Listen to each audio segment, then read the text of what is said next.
Okay, hello everyone. My name is Ethan Ouimet. I am a registered dietitian here at Community Servings, and welcome to Learning Kitchen Live. Obviously today I'm making my Learning Kitchen Live debut. Very excited about it. Before I get started and I introduce our recipe for today, just wanted to give a quick shout out to our friends at Boston Scientific for continuing to support Learning Kitchen Live so we can keep making these great recipes and sharing them with you all. I'll also remind you that once this video is over, the recipe and all the instructions, which it is minimal because this is a very easy recipe, will be posted in the comments section below. I will also mention that if you have a few minutes, we will also be posting a link to a survey in the comments. If you can take a few minutes, just give us some feedback about what you've liked in our previous videos, what you like about this video, anything that you would like to see in the future. All this feedback is very valuable to us. We appreciate it. So, without further ado, I will introduce our recipe for today. Today we are going to be making a chocolate dessert hummus. I just saw everybody's jaw drop under their mask. We are making a chocolate dessert hummus. If you are not sure why people would be surprised by this, I will let you in on the secret. If you're not a hummus connoisseur like myself, or like my wife would say, a hummus obsessive, I prefer enthusiast.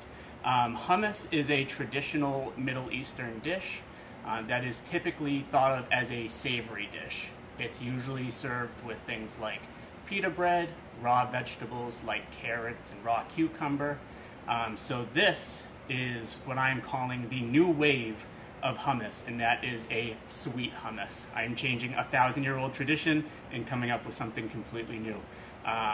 And like many other people who may be watching this, people who are watching me right now, my fellow dietitians, I was at first skeptical when I first saw chocolate hummus in the grocery store until I tried it for the first time, and I became absolutely hooked. It has become a staple in my diet as well as my wife. We always have a container at home, at least one, and now that I've found this wonderful recipe, it's something that I like to make from scratch as well.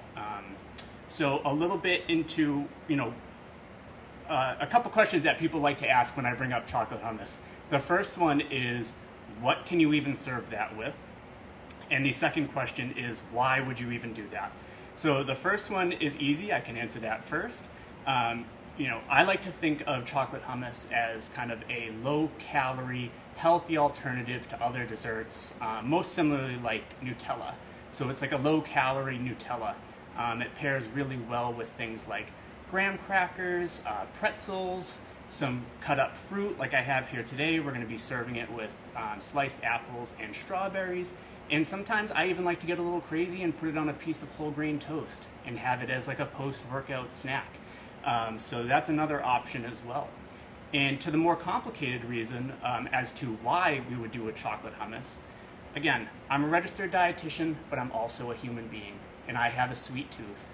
And I realize that life is about balancing, I want to be able to satisfy my sweet tooth, but I don't want to be doing it at the risk of, putting my physical well-being in danger.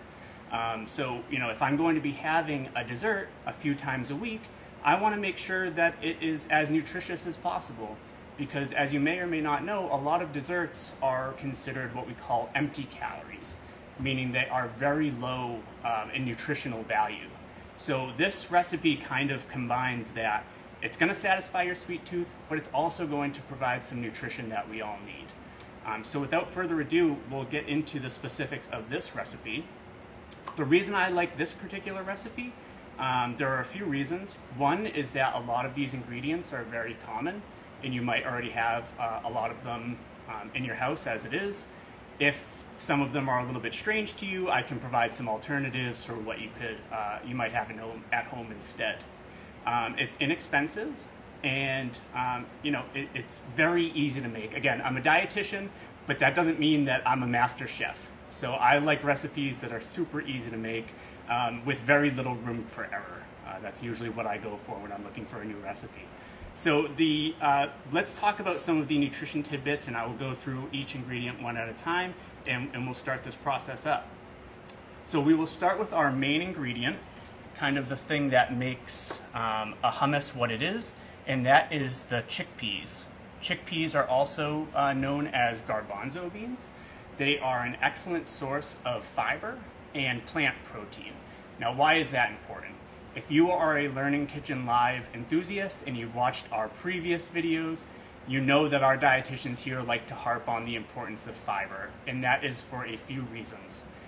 Fiber is best known for keeping our GI tract functioning normally. It is also capable of removing excess cholesterol from the body, so lowering our cholesterol is another benefit. And then the third thing that I will continue to talk about as we go forward is that it helps keep you full and satisfied after you eat it. So where a lot of desserts, you feel like, you have a few chocolate kisses and you think, oh man, I feel like a bottomless pit. I could just keep eating and eating. This is going to make you feel more satiated or more full after eating it. I also mentioned that it's a good source of plant protein. That's important, of course, for helping build strong muscles, and it also contributes to that feeling of fullness that I described with the fiber as well.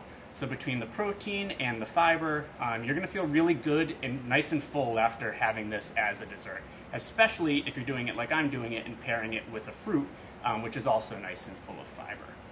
So let's get started with this recipe.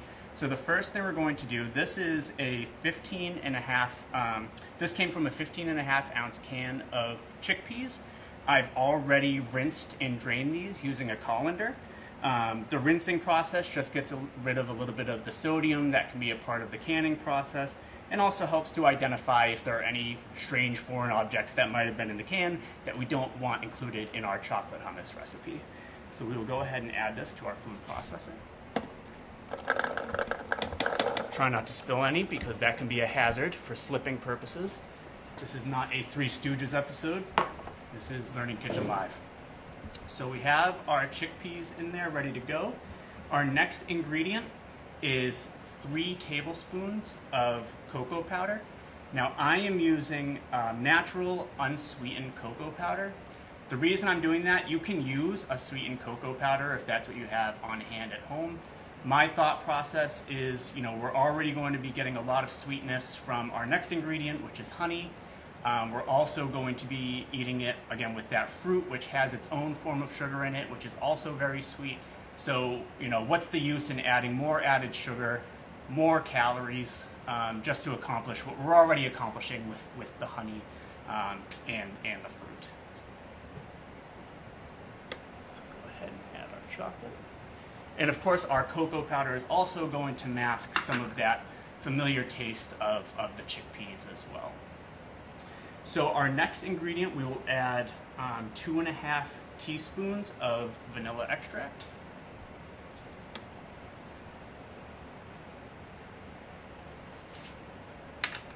Next up, we have what is a signature ingredient, and again, all hummus recipes, and that is tahini. If you're not familiar with tahini, it is basically a sesame butter or a sesame paste that, again, is included in a lot of Middle Eastern recipes, most notably hummus. Some people like to spread it on falafel. But in this case, we're adding the tahini because, again, it is a traditional hummus despite being a dessert hummus. If you're not a hummus enthusiast like myself, and you don't have tahini in your home, you can also substitute something like peanut butter or an almond butter or a cashew butter, which is going to have the same effect, which is giving us that really nice creaminess of the hummus that we're going to be looking for. Now, I'm not sure if I specified the amount, but that is 1 tablespoon of tahini.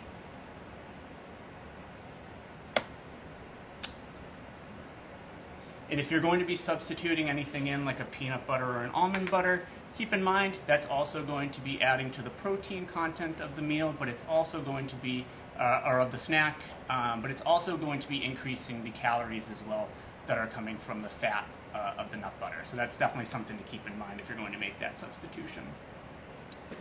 So our next ingredient is going to be our sweetener, and in this case I have chosen honey. I like honey because it makes a really nice natural sweetener. If it adds to the sweetness, I like the flavor of it. Honey has been linked to lowering the risk of cardiovascular disease, and in this case, the best thing about hummus is that we already had it in stock. so I didn't have to go out and buy it. How great is that? If you don't like honey, or if you don't have honey at home, maple syrup makes a really nice alternative. I've used that before. Doesn't really affect the taste. It's still amazing. Or you could use agave nectar as well. I will mention, I got this recipe from a website called cookingforkeeps.com. Go ahead and check them out. They're great. But the original recipe called for a half a cup of honey. I have reduced that to a third of a cup. That's not just because I'm a registered dietitian and I'm afraid of sugar. It's really about the taste of the snack. You know, again, we're already going to be getting some sweetness from the honey, and then we're pairing it with fruit as well. So it's just along the lines of why add more sugar, why add more calories, if it's not going to make that much of a difference in the long run. So we'll go ahead and add our honey.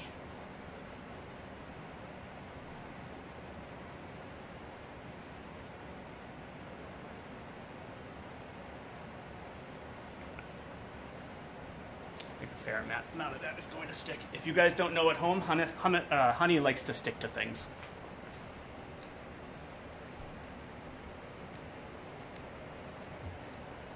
Just a little fun fact about honey.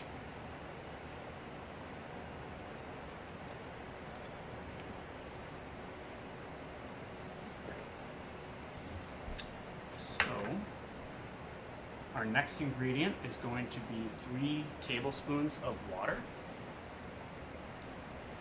After we start to blend, we will recognize fairly quickly if that's enough water. We'll add this amount for now, and if it's just a little bit too thick, or you notice big clumps of cocoa powder, we can always add a little bit more water after. I should mention the same thing about the honey. I, in particular, like to, add a little bit at first. You can always add more later, and that applies to the honey as well. If we end up tasting this and it's not to our liking in terms of the sweetness level, go back and add a little bit of honey. It's not the end of the world. So our final ingredient is just going to be a little pinch of kosher salt. Taste. And that's it. So I mentioned this is the easiest recipe in the history of recipes. I like to keep it nice and simple. As you can see, very little room for error.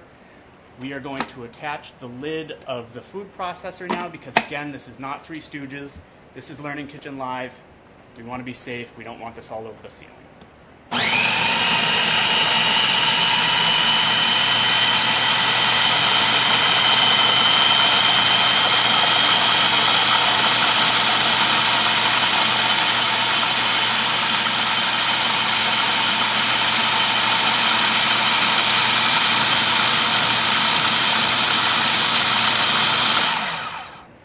At this point, I'll remove the lid, and I'm just going to use a rubber spatula to mix in those ingredients.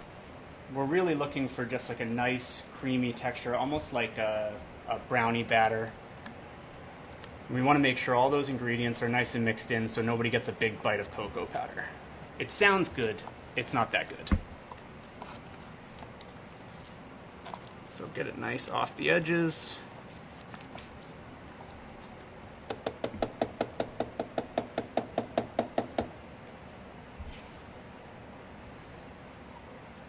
Blend again.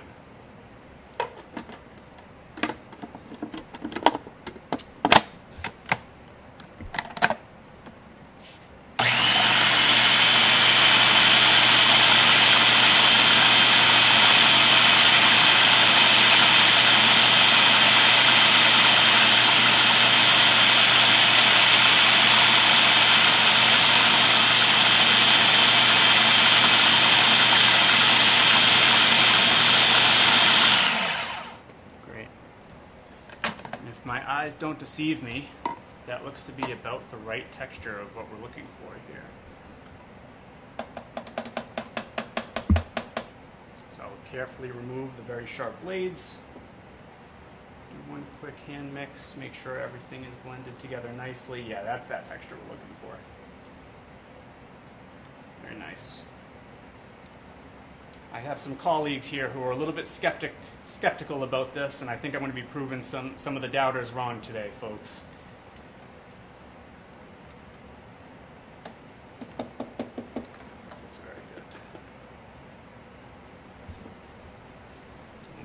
our serving dish.